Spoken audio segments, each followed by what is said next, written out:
Vamos lá, eu peguei, porque, volto, dados perenes, sem emoção, o que é, não o que eu gostaria que fosse.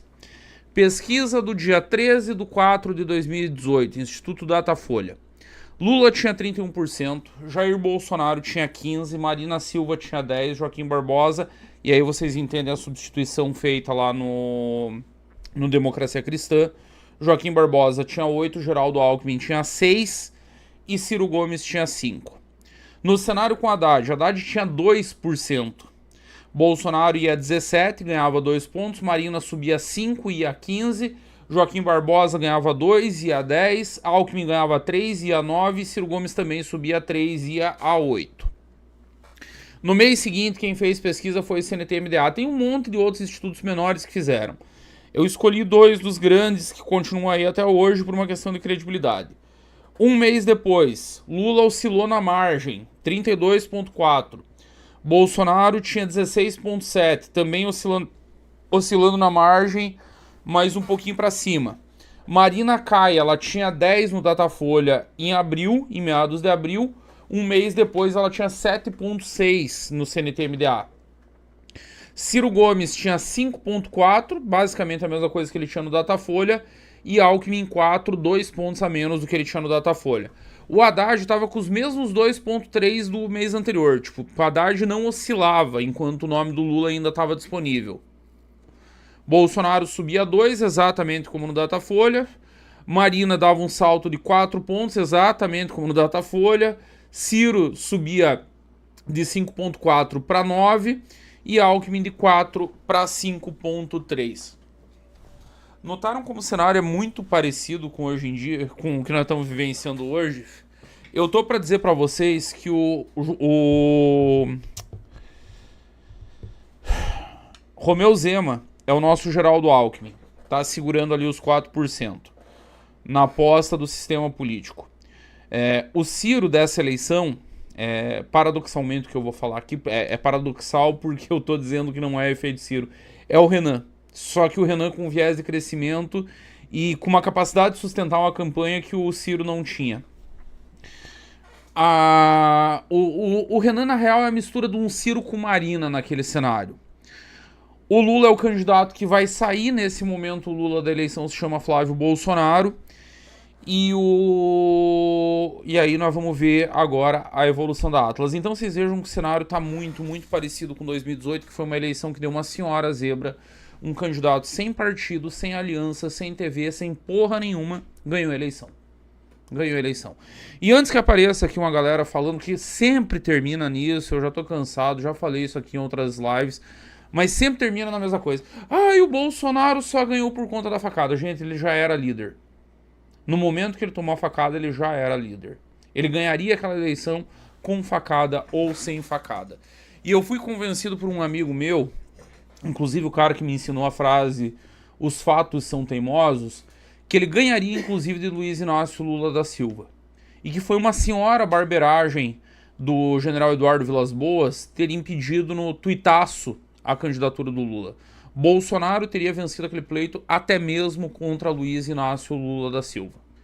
Ponto. Ponto. Isso teria rolado. É isso que eu queria dizer pra vocês. O cenário tá muito, muito parecido com o dos 8. Vocês viram, os dados estruturais estão aí. Vamos à pesquisa Atlas e aí eu vou trazer alguns apontamentos pra vocês. Eu vou ter que ajustar isso aqui de novo. Peraí, só um pouquinho.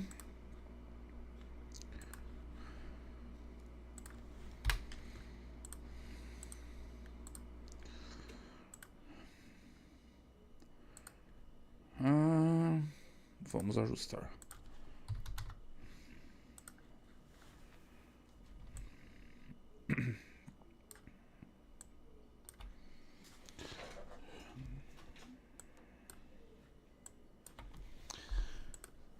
Pesquisa Atlas.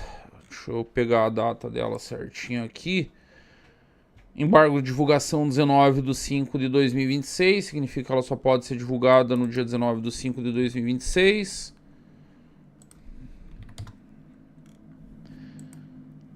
Deixa eu... Vamos lá. por isso que ela foi divulgada hoje, no caso. Amostra, 5.032 entrevistas. Aí estão os dados estatísticos dela aqui no ladinho. 53,2 mulher, 46,8 homens, as idades, tudo certinho aqui, renda familiar, região, tudo bonitinho. Aprovação. A desaprovação do Lula continua com 4 pontos superior. 47,4 aprovam, 51,3 desaprovam. O gap é muito maior na avaliação. 48,4 de ruim e péssimo, apenas 42,9 de ótimo e bom. E aqui eu vou ter que fazer um outro comentário que hoje eu fui rever dados e aí eu trabalho com dado. Não adianta a gente querer que... Eu rio muito quando eu vejo analistas dos mais variados matizes querendo que os dados se dobrem à sua tese. Os dados são soberanos. Deveriam ser, pelo menos. Note que o ótimo e bom está em 43%. Só que eu vou chegar num ponto aqui, vamos pular tudo isso aqui. Repetição hipotética de cenário de 2022. Eu quero ir já para o primeiro cenário aqui com Lula. Cenário do primeiro turno com Lula. O Lula faz 47%. Nota, ele tem 43% de ótimo e bom e ele faz 47%. É um gapzinho de 4 pontos. Dentro da margem de erro, se a gente forçar, que é de 2% nessa pesquisa. Só que certamente ele está fazendo voto de regular aqui também. Ele não está fazendo só voto de ótimo e bom. O que eu quero chamar atenção aqui nesses 47%? Deixa eu trazer um número aqui para vocês. É esse aqui. Eleição presidencial de 2022, resultado do primeiro turno de 2022. Lula, 48,43%. Jair Bolsonaro, 43,20%. Por muito tempo, desde o começo do ano, eu tô achando esse número do Lula na Atlas discrepante com os outros institutos e cheguei a falar isso em lives aqui. Cheguei a comentar que eu considerava que a Atlas estava sobrevalorizando o Lula. De fato, não estava. O que a Atlas está captando é que o eleitor do Lula segue votando nele. O eleitor lulista segue fechado com o Lula. Ele não perdeu eleitores. Quando eu vejo aqui Flávio Bolsonaro com 34,3 e o pai dele fez 43,20, um gap de 10 pontos, o que isso me diz? No Flávio escorreu o eleitor que estava indo para ele do pai dele. E nós já vamos ver uma comparação com o mês passado. Eu já vou trazer os números aqui para vocês. Eu já vou até abrir aqui para eu estar com os dados na mão.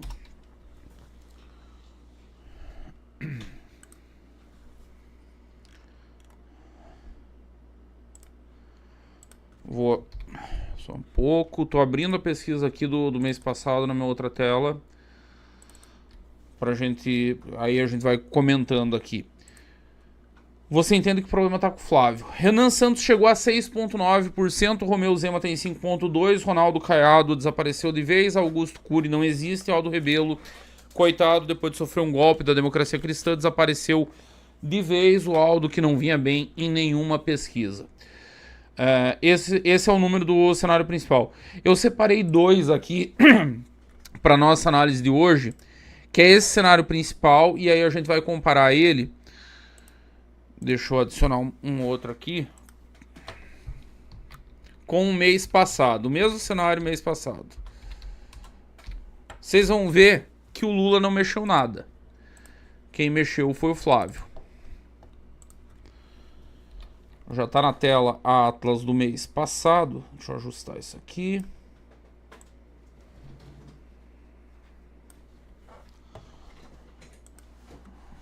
Vamos rodar. Cenário, vamos direto lá para o cenário 1. Aqui. Esse é o resultado do mês passado da Atlas, certo? Lula tinha 46,6, Flávio 39,7, Renan 5,3, Caiado 3,3, Zema 3,1. Isso é abril. O Lula cresceu 1 ponto. Vamos lá? Saiu de 46, nem 1 ponto. 0,4 o crescimento do Lula. Crescimento irrelevante. O grande diferencial está no Flávio, que tinha 39,7 e agora aparece com 34,3% das intenções de voto Flávio Bolsonaro. Um derretimento muito significativo, já vou mostrar para vocês o quão grave é esse derretimento. É bizarro o quanto ele caiu por dia.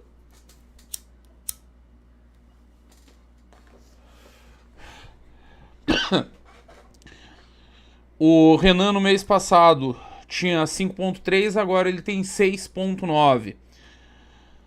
Zema tinha 3,1 e agora ele tem 5,2. Caiado segue onde sempre teve, Cury e Aldo seguem onde sempre estiveram.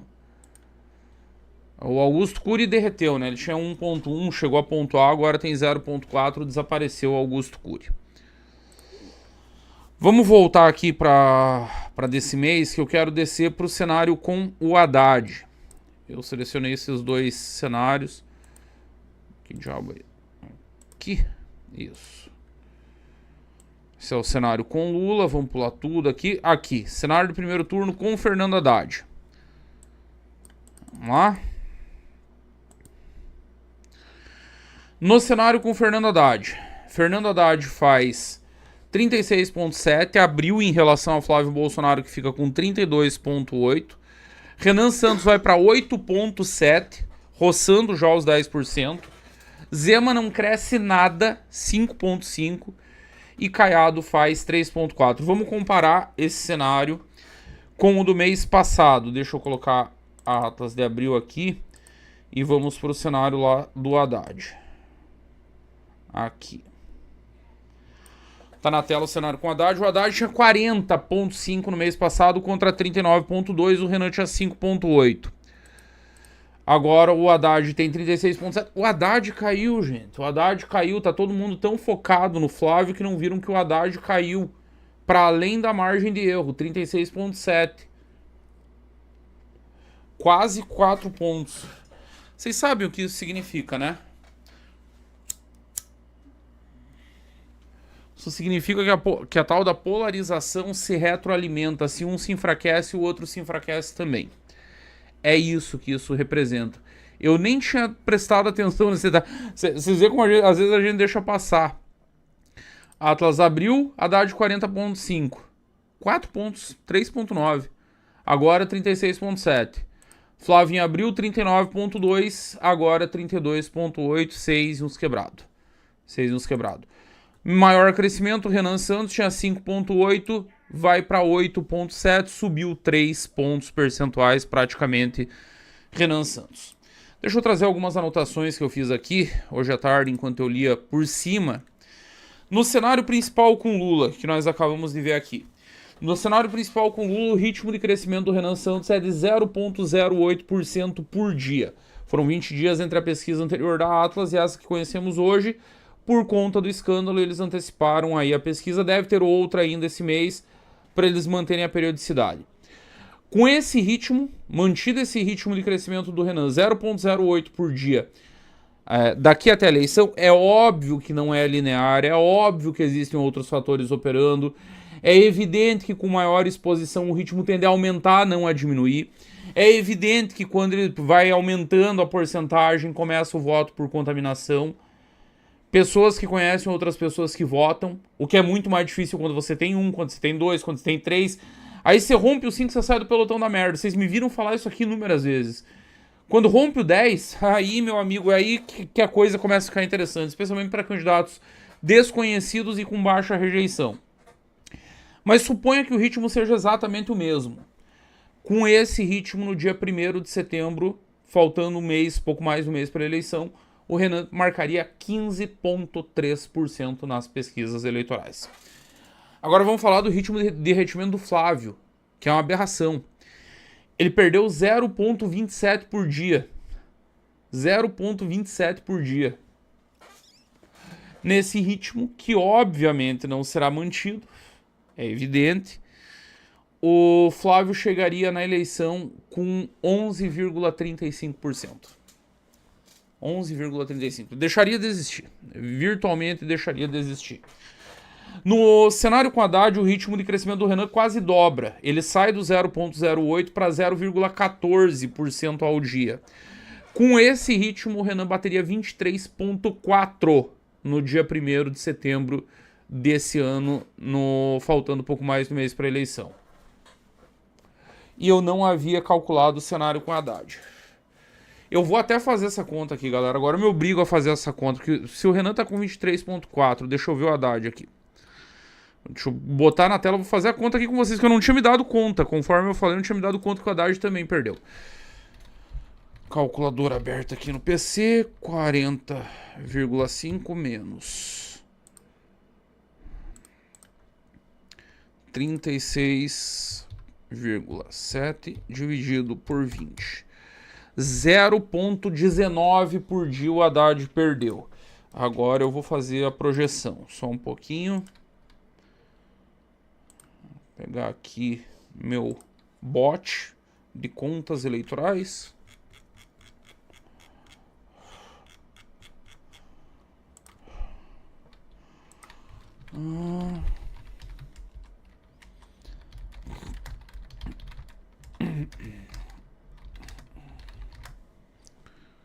O Haddad está marcando aqui 36,7%.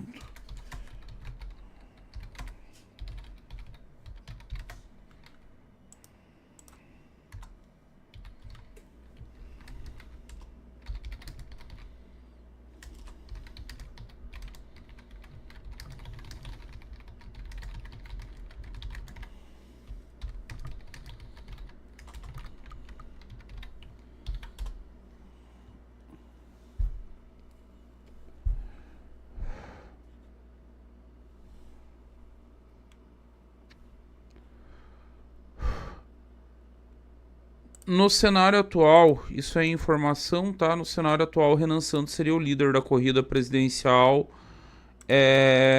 no dia 1º de setembro. O Haddad estaria mantido o ritmo de perda de 0,19 ao dia. O Haddad chegaria no dia 1º de setembro com, só confirmar, 16,75.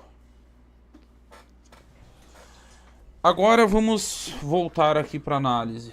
Já vimos a matemática simples, projeções lineares simples, agora vamos voltar para a política. O PT não vai cair de 25%, como provavelmente o bolsonarismo não vai cair de 20%. O Flávio não derreteu tudo que tinha para derreter. Eu tô partindo de uma lógica que os dois têm de modo absolutamente consolidado, que não vai se mexer, que é um eleitor ideológico comprometido, que não troca por absolutamente nada. O petismo 25 e o bolsonarismo algo como 20. O que aconteceu na eleição de 2022 e em alguma medida na eleição de 2018? Ao se aproximar o pleito, o eleitor começa a fazer conta de viabilidade. O eleitor em 22, mais do que em qualquer outra eleição desde a redemocratização do Brasil, ele na prática fez um segundo turno no primeiro. E não à toa, por muito pouco a eleição não foi resolvida no primeiro turno. Note, o Lula deixou de vencer a eleição por 1,6%. Faltou 1,6% para o Lula vencer a eleição no primeiro turno. Foi conta de aproximação. Conta de aproximação. A pergunta é, num cenário com o Flávio enfraquecido, num cenário em que o PT troca o candidato e vai trocar, eu já falei aqui milhões de vezes, não vou explicar pela milionésima vez que existem razões estruturais, que é a idade do Lula, que o PT precisa projetar novas lideranças, que o próximo quadriênio vai ser um inferno para qualquer presidente que assumir que a situação fiscal do Brasil é uma bosta, que a situação externa é uma bosta, tem bomba fiscal para estourar, tem pacotaço aí que o governo vai soltar na eleição que vai piorar mais ainda a situação. Por tudo isso, não é o Lula o presidente.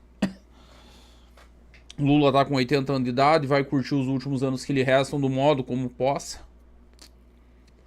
Com tudo isso, nós vamos ter o fenômeno de novo? Ou nós temos uma eleição absolutamente aberta, com um fenômeno que está colocado crescendo em ritmo constante, não é pico, não é lacração, não é que o Renan apareceu numa entrevista no Jornal Nacional, não é que houve algum fato extraordinário que tenha chamado a atenção para a candidatura dele, porque não houve.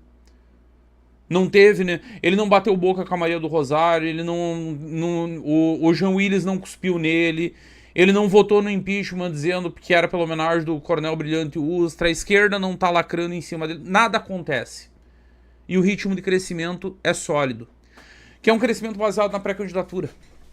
É um crescimento baseado em trabalho, é um crescimento baseado nas viagens, nas entrevistas, nos outdoors que se multiplicam, na galera que usa stencil, nas camisetas, nos muros.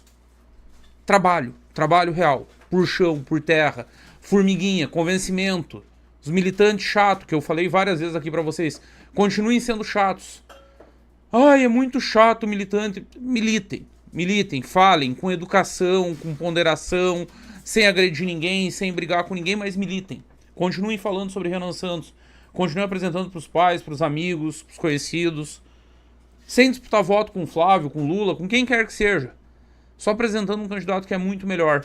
Esse trabalho está trazendo os 6,9 contra Lula. Os 8.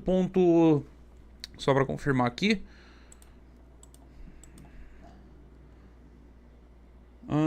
Isso aqui é do 8,7 contra o Haddad.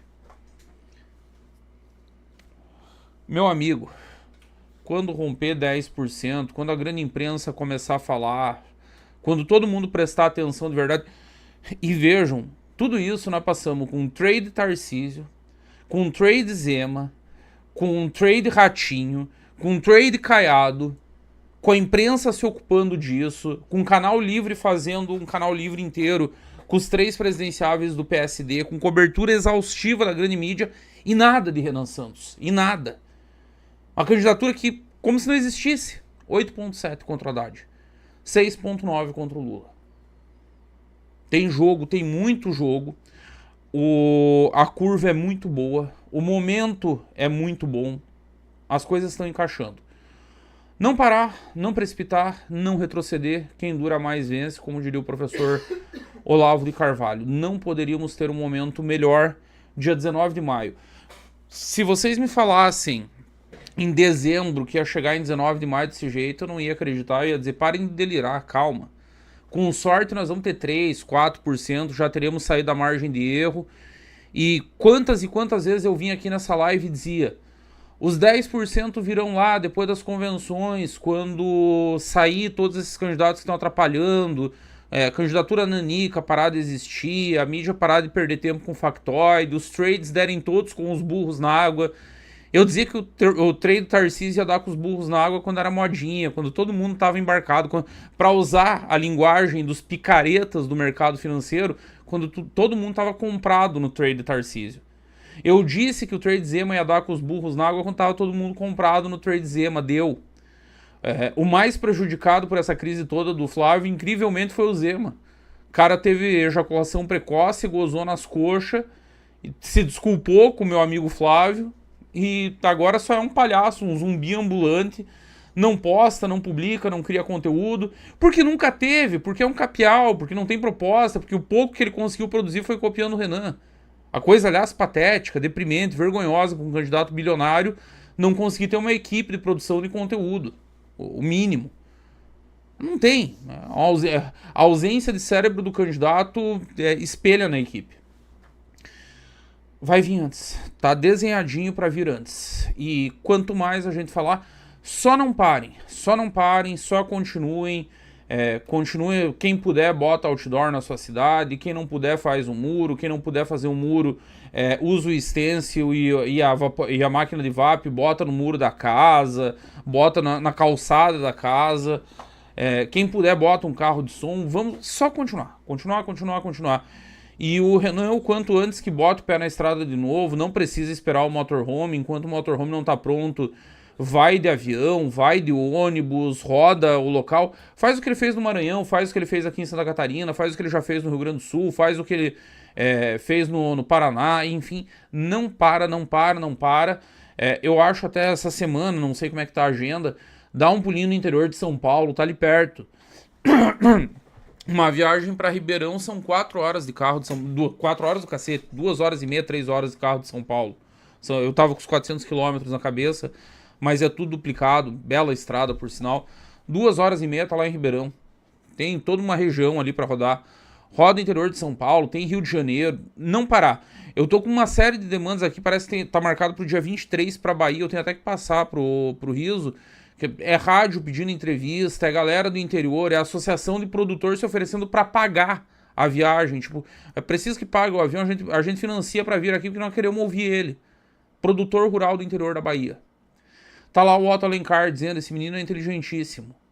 O Otto Alencar não, perdão, Ângelo Coronel. Esse menino é inteligentíssimo. Tá ficando muito bom. Tá ficando muito bom.